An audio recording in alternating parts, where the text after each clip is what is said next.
Thank you Good for taking afternoon. time out of your day to come together and talk with us about solutions. I've had the good fortune of working with folks in the Hmong American community and African American community for almost 25, 30 years. I come from the Native American community, so I really understand where those programs meet our needs and where they don't. And as your administrator, I want you all to know that you can reach directly out to me and share when those programs don't work. Because for the next 2 years, while we're here, our goal is to make these programs fit better where we can. If it's within our power at the agency to make a change to a policy or a handbook, the book is open. If any of you technical assistance providers out here that know those books inside and out, have any red-lined versions of those books, send them to us so that we can think about making those changes so we meet you where you're at instead of expecting you to come across to where we know.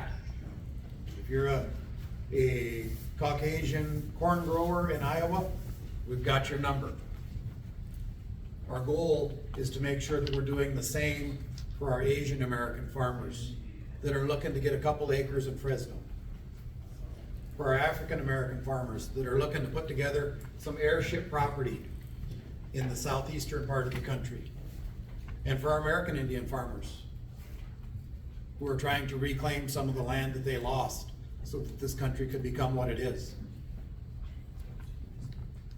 The work that the cooperators in this room are doing is critically important to us because as the FSA administrator, as your administrator, it's my duty to acknowledge the fact that we have, when we call you underserved, we've discriminated against you.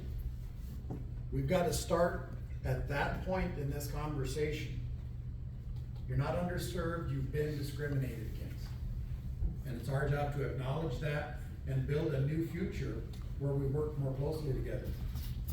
We know that we're not gonna have enough time to rebuild the trust it's taken us decades to ruin.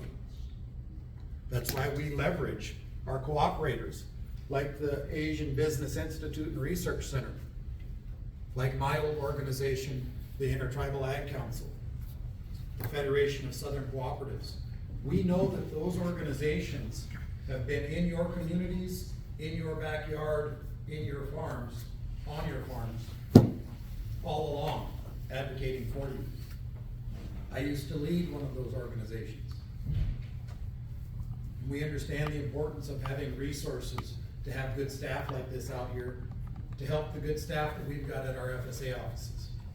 So we're looking at multi-year cooperative agreements with organizations like yours, understanding that you need to be able to have a runway to develop some staff, to develop some capacity, and get out there and help those producers while we have a chance. I love the analogy you used about being a tenant farmer with a 1-year lease.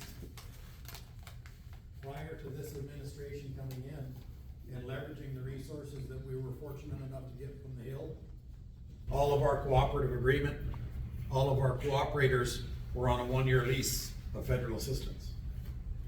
Now we're doing them 3, 4, and 5 years so that they can build that capacity, get out there and serve their communities, prove that they're worth it. We know they are, but we've got to have the data to support it so that we can help you make your case when conversations come around about the Farm Bill or other important pieces of legislation or appropriation with our friends on the Hill. So leveraging our cooperators in these spaces is critically important.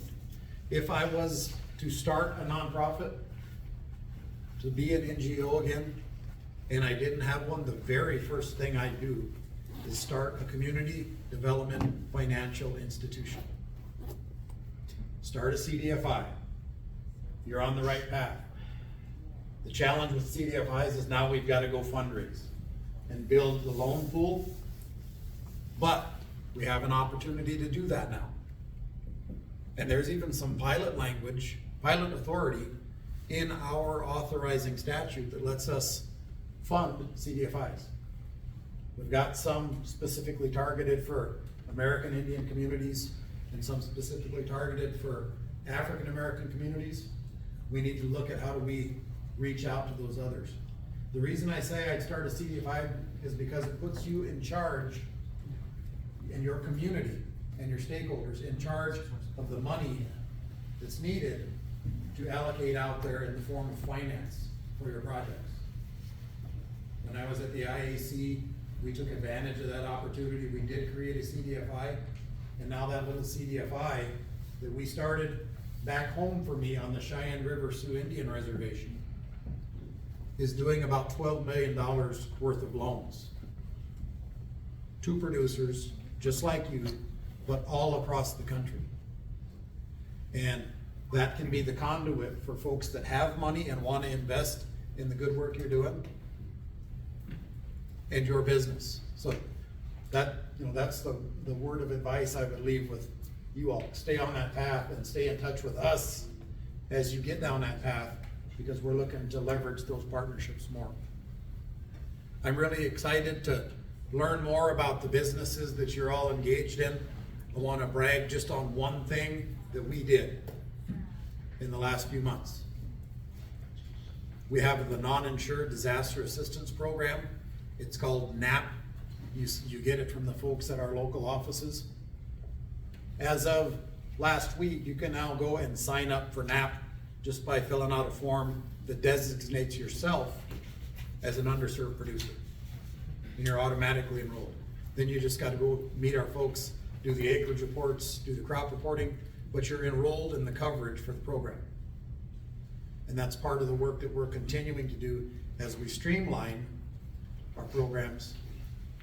And with your help, the help of our staff, the help of our cooperators, we look forward to building these programs to fit you better where you're at, doing the things you're doing, and really strengthening this relationship.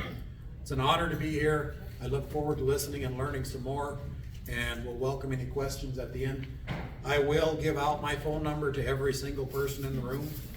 I'll leave it on a piece of paper over there. You're welcome to take a picture of it. You're welcome to use it to call me. I'm your administrator. So use me while you have a chance. Thank you so much.